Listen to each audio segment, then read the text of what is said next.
The girl was sitting in the grass, and he got out, and he threw something. All of a sudden, she was on fire. God, this son on fire. Judy Malinowski thought she had found the one meant for her when she met Michael Slager, but soon the romantic text messages and show of affection quickly turned to threats, domestic violence, and abuse. Abuse that would eventually lead to the painful death of Judy Malinowski at the hands of her boyfriend, who showed no remorse for his actions and even planned to lie his way out of justice. Fortunately, Judy, who recovered from a coma, had a rare opportunity to testify at her own murder trial before she finally died, something that had never been done in American history. This is the ugly case of Judy Malinowski. Judith Ann Malinowski lived in Ohio with her mom and siblings and had just graduated from high school with good grades. Fondly called Judy, she would often talk about how she dreamed of living a peaceful life with a loving husband and wonderful children. Judy loved the idea of being a mother, as she had always admired her mom while growing up and was always welcoming and caring to everyone she met and knew. She was her mother's best friend and a second mom to her younger siblings. She was always present and tried to do the best she could to put a smile on everyone's face. Just like she wished, when Judy was 21 years old, she became a mother to a beautiful baby girl named Kaylin. She loved and cared for baby Kaylin with all her heart. Kaylin brought her joy and happiness, and 3 years later, Judy gave birth to her second child, another baby girl named Madison. She had her kids now, and although much is not known about the father of the kids, Judy seemed interested in having someone else as a life partner. She wasn't desperate, but she took things as they came. Things were going just fine for Judy. She had her mom, siblings, and daughter, but sadly, later on, at the age of just 27, she also had ovarian cancer. This was unexpected news, and it was the start of an ugly chapter for Judy and her entire family. Judy, however, had an operation to get rid of the cancer, and although it was successful, she had to suffer severe pain in the aftermath of the surgery. It was so bad that regular painkillers could not do much to ease the pain, so she had to be placed under a very strong painkiller. The pills worked as the doctor said they would, but slowly Judy became addicted to taking these strong painkillers. She worried about her new addiction, but there was little she had the courage to do. She didn't want to risk the drugs being taken away from her, so she didn't report the addiction to the hospital. Instead, she told her mom, Bonnie Bowes. Initially, Bonnie advised Judy to continue taking the painkiller following only the prescription the doctors gave, but soon Bonnie noticed her daughter would often self-medicate to get herself to feel the way she wanted. Judy even became a binge user, and it started affecting her relationship with her daughters Kaylin and Madison. Due to the drugs, Judy often found herself in positions she wasn't proud of, so she thought to do the right thing, become clean. She took the first step by sending her kids to live with her grandmother, Bonnie, while she admitted herself to rehab at the Parkside Nursing and Rehab Center. This was a big step for Judy, and it was totally worth it. With constant meetings 4 to 5 times a week, Judy's condition started improving, and she started withdrawing from using those drugs. Months passed by, and she became completely clean and back to her normal, loving self. She couldn't wait to catch up with her family and resume living with her kids. So immediately her time in rehab was over, she brought the girls back home and they continued their lives together in peace. But sadly, it was not going to last for long. It was April 2015, and Judy couldn't stop smiling at her screen. The now 31-year-old had an admirer who wouldn't stop telling her how much he loved her. His name was Michael Slager, and his Facebook messages were all Judy could think about for a while. The two had met through their mutual friends, after which Michael continued to profess undying love to Judy on Facebook. It didn't take so much time for Judy to fall for Michael, and she immediately took him to meet her mom. When Bonnie saw Michael, she instantly had a bad feeling about him.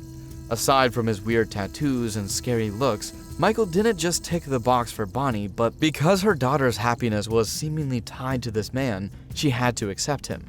Besides, Judy kept urging her not to judge a book by its cover, but what they didn't know is that this book wasn't only meant to be judged, it was also meant to be thrown away.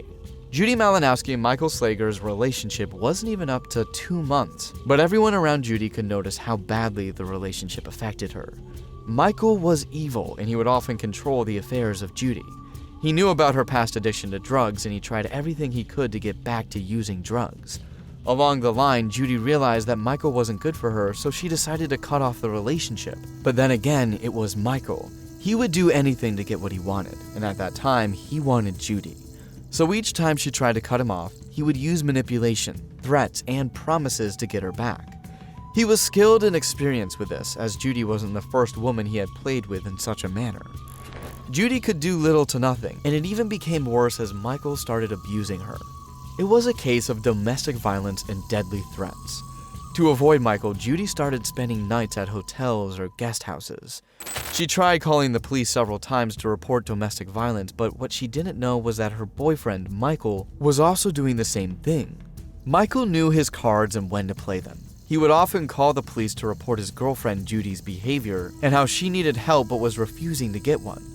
He did this after every argument they had. It was as though it were a joke, so it was mostly overlooked. Judy kept letting everyone know how abusive Michael was to her. She told her friends and even confessed everything to a particular police officer. She, however, begged everyone not to inform Michael that she had been talking about the relationship and what he had been doing to her, as she knew what Michael was capable of doing. The fights continued with constant arguments and bickering, and slowly the day of both regret and nemesis approached. It was a Sunday evening on August 2nd, 2015, and the not-so-peaceful couple were on their way to go get cigarettes.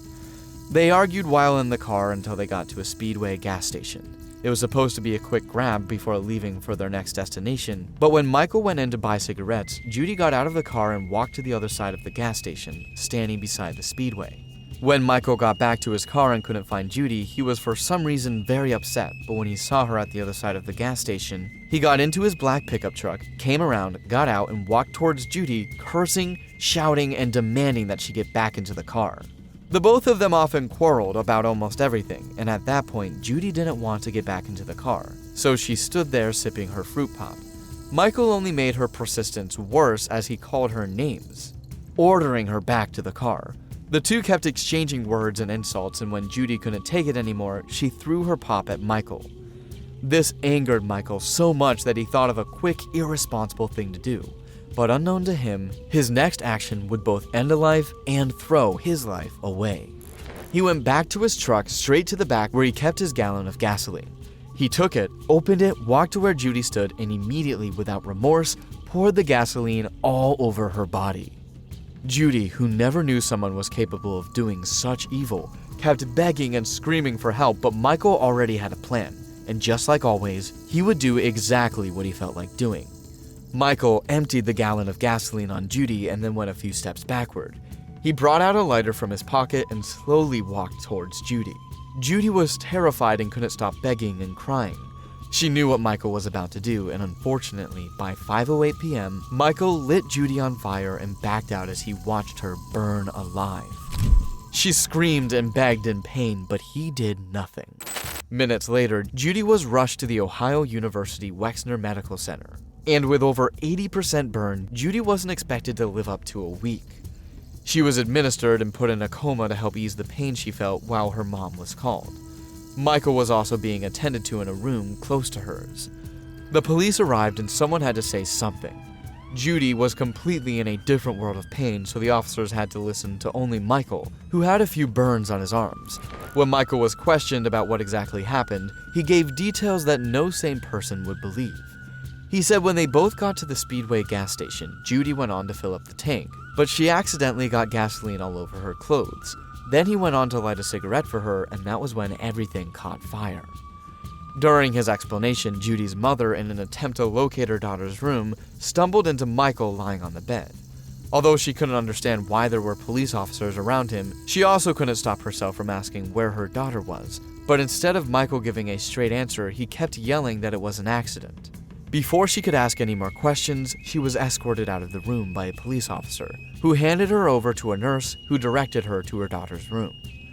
Michael's testimony was strange, and it was very clear that he was hiding something. Judy had to be heard immediately if the truth was ever to be known.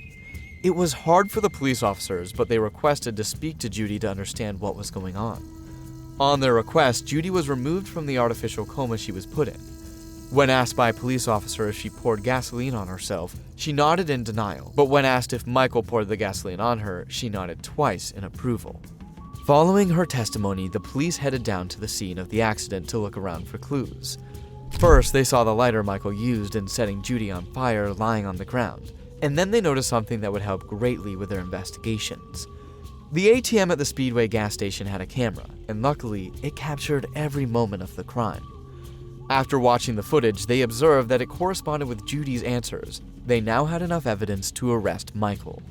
Back at the hospital, Judy's mother continued to pray for her daughter. She didn't even bother to ask what caused the burn, but when officers told her that it was Michael and that he would be arrested, Bonnie couldn't help but feel both sad and shocked. She wondered how someone could bluntly do such a thing to their fellow human being. Officers stormed Michael's room, demanding that he tell the truth, but as expected, he lied. The detective then revealed to Michael that they had seen a video of everything that had happened.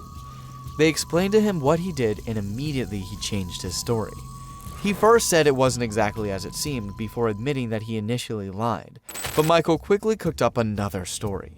He told detectives that when Judy threw her pop at him, he promised her that he was going to ruin her dress since she ruined his. And although he poured gasoline on her, he didn't think that the gasoline had gone past her sweatshirt to reach her other shirt. He said he only wanted to ruin her shirt and not cause her harm or anything close to that. Michael was then arrested and charged with felonious assault and aggravated arson. His lawyer was immediately sent for and trial procedures began. It was during this time that the police got to find out exactly who Michael was. He had a past that was nothing close to good. He had previously been charged with theft, domestic violence, menacing, aggravated menacing, making a false police report, assault, and even rape. Each time, he would find a way to slither away from the consequences of his crimes, just like he planned to do about Judy's case. Officers were, however, waiting to see if Judy would die, as it was most likely the case because most burn survivors, especially those who got burned to her own degree, barely lived past a few days. They decided to wait to see what happened next because if she ended up dead, they had to charge Michael Slager with murder. But after a long wait, by September 2016, they got a call that Judy was awake. Judy fought her way through the pain and was excited that for the first time since the incident happened, she was finally going to see her daughters and siblings. Bonnie and her other family members were happy to see that Judy survived, but sadly, they didn't know the battle was only about to begin. When Kaylin and Madison saw their mother, they couldn't believe she was the one. She had undergone over 50 surgeries and wasn't looking or feeling normal. She was far beyond recognition, but they still supported her and showed her love. In December 2016, the trial began, and because Judy was still alive, Michael was only charged with aggravated arson and felonious assault, but still, he continued to claim it was all an accident. The defense knew that Judy would not be able to testify in her condition, so they entered a plea of not guilty. They knew that without Judy's testimony, Michael was likely to escape justice, but luckily, Judy's condition improved, and she wanted to tell her own side of the story. She wanted people to know exactly what had happened. As the news of her willingness to testify went out, something crazy happened. The defense changed his plea from not guilty to no contest, meaning he was bluntly avoiding a trial and going with the punishment. He wanted to silence Judy and make sure she was never heard. Since the maximum number of years he could get for setting someone on fire was 11 years, he thought he would scheme his way out of true justice. He never showed any sign of remorse throughout the trial. He didn't act as though he was sorry for the ordeal he had caused both Judy and her family. The plan came as a shock to Judy as she struggled to believe that Michael felt no remorse for what he did, but her family kept her going. Her spirit was strong and it kept her going, but it wasn't the same for her body. As time went by, it became obvious that Judy wasn't going to make it. A part of her wanted to live for her family and for the people, but it wasn't in her control. Her body couldn't take it as her condition kept deteriorating. At that point, every medical procedure aimed at helping her get better was stopped, and the plan was to keep Judy as comfortable as they could. The focus was to ease the pain as much as possible. As the prospect of a murder trial became more likely, prosecutors approached Judy and her mother with an idea, one that had never been done in the history of America. Prosecutors approached Judy with the idea of testifying to her own homicide. This was going to be the first time a victim would ever be allowed to testify from the grave. The only caveat to this testimony was that in order for Judy to access and gain her full mental capacity, she would be taken off all pain medication. This meant she would feel every burn, every ache, and every pain as she recalled and relived that tragic moment that changed her life. After 60 surgeries and a realization that she wasn't going to make it through, Judy had a 3-hour-long questioning and testimony session, explaining everything that happened before and after she met Michael, how it all started, and how everything led to the point of the incident. This was extremely hard for everyone around Judy, as no one could go in to check on her or hold her hand. After the testimony session, it became even harder. The moment Bonnie walked into the room towards her daughter, she could feel the hurt and stress her daughter felt as she hugged her tightly. Judy was then moved to a care facility, receiving no treatment at all. Judy's mom, Bonnie, was asked to sign the papers that would quickly put her daughter out of the misery she felt. But it was hard to lose someone she'd been fighting with for that long. Judy, however, found a way to encourage her mother to go ahead and sign the papers. Bonnie held her daughter's hands as she left the cruel world. Judy died on June 27, 2017, having survived the pain for nearly 700 days. She left behind her 2 younger daughters, her siblings, and her mother. Michael Slager was then charged with 2 counts of murder and 2 counts of aggravated murder. He was sure to get the death penalty if found guilty, but then again, he came with no intentions of pleading guilty to these charges. His lawyers bragged about how they would do anything humanly possible to keep Judy's testimony out of the way, trying to still keep her in the dark even at death. They tried to silence her again. If Judy's testimony was denied in court, all the pain she endured for those long hours would be for nothing, and Michael could go with the 11-year sentence he had. Michael Slager's lawyer dragged and claimed that the entire process was unconstitutional, hoping that the judge would throw out Judy's testimony. Luckily, Judy's testimony was admitted, making her the first murder victim to testify at her homicide. On July 5, 2018, the court prepared to view Judy's testimony. Her mother, siblings, and 2 daughters were present to watch their daughter, sister, and mother explain how her life had been. It was the first time everyone was hearing the testimony, as it was done behind closed doors. As they watched Judy on the screen, the room was filled with sadness and pity. From Judy's appearance to her voice, it was hard to watch, but none of it was getting to Michael, who sat in hopes that he would still find a way to save his own head. Soon it got to the point where Judy was seen defending questions that clearly got to her. She stood strong as she talked about her addiction to drugs and rough times, and it was evident that she felt intense pain. Before the clip ended, the judge and everyone present got to listen to Judy's response to a question that changed everything.